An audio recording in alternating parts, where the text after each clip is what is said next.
kita masih mencermati ya terkait dengan isu beras oplosan. Bagaimana Anda sebagai tim riset analis AgriFood Riset ini melihat terkait dengan isu beras oplosan yang tentunya ini mengganggu mutu dan juga memberikan kekhawatiran terkait dengan ketersediaan beras?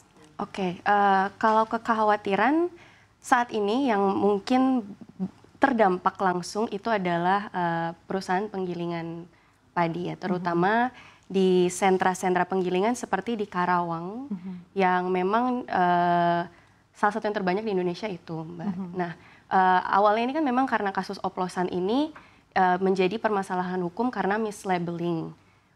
Karena sebetulnya kan kalau beras oplosan memang sebelum-sebelumnya juga sudah ada, tetapi memang harus dilabeli sesuai dengan memang komposisinya seperti apa. Nah, banyak penggilingan kecil ataupun menengah itu yang mungkin ada yang kurang patuh atau kurang bahkan mungkin kurang paham terkait harus seberapa detail untuk penulisan komposisinya. Nah, karena pengaruh itu banyak akhirnya yang mengalami tutup sementara, Mbak, untuk saat ini. Kalau karena pengaruh beras oplosan itu ya, kurang lebih 40% dari hampir 500 lebih di Karawang itu sekarang tutup sementara karena pengaruh itu. Tapi juga ada karena pengaruh, kalau Mbak Sasa pasti udah pernah dengar, HPP-nya kan juga sekarang dinaikin, yang berarti bagus untuk petani kita ya. Tetapi akhirnya mereka jadi susah bersaing untuk penggilingan-penggilingan kita. Nah, mungkin yang paling terdampak adalah perusahaan penggilingan untuk saat ini karena terkait beras oplosan dan juga HPP yang meningkat. Gitu. Oke, tapi kalau dari segi potensi kerugian ekonomi bagi para penggilingan pelaku usaha penggilingan padi ini seberapa besar sih, Ega? Kalau penggilingan kecil ya, ini kasar aja ya kurang lebihnya ya. Misalkan kalau marginnya per kilo mungkin sekitar 300 sampai 500 rupiah.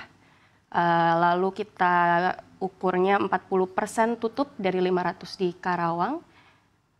Dengan seharinya bisa 2 ton, itu kurang lebih berarti bisa 400 sampai 600 itu per 600 juta maaf, itu per bulannya. Jadi itu hanya untuk di Karawang saja, belum seluruh Indonesia. Jadi kalau kerugian itu ada karena ya yang tadinya beroperasi dengan menghasilkan sekian banyak jadi harus ditutup juga karena juga kalah saing untuk penyerapan beras dari petaninya. Jadi ya kurang lebih begitu. Ini kasar ya tapi ya Mbak. Iya.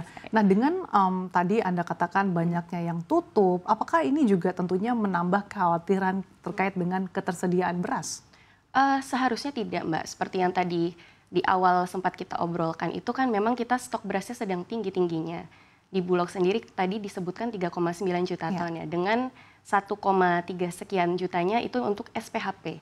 Nah, sebetulnya selama beras SPHP ini tersalurkan secara efisien dan on time, disrupsinya seharusnya tidak sebesar itu. Nah, biasanya membuat harga tinggi itu ya karena sekarang ini kan kondisinya karena beras mediumnya juga dijadikan satu dengan premium, lalu mungkin beras SPHP-nya belum sampai di lokasi-lokasi tertentu yang memang sangat membutuhkan pasokan lebih banyak.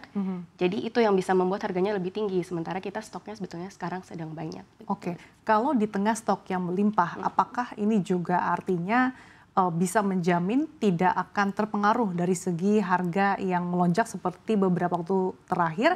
Tapi kita akan bahas lebih dalam usai jeda, Ega. Pemirsa, jangan kemana-mana, dialog segmen Food Agri Insight masih akan kembali saat lagi.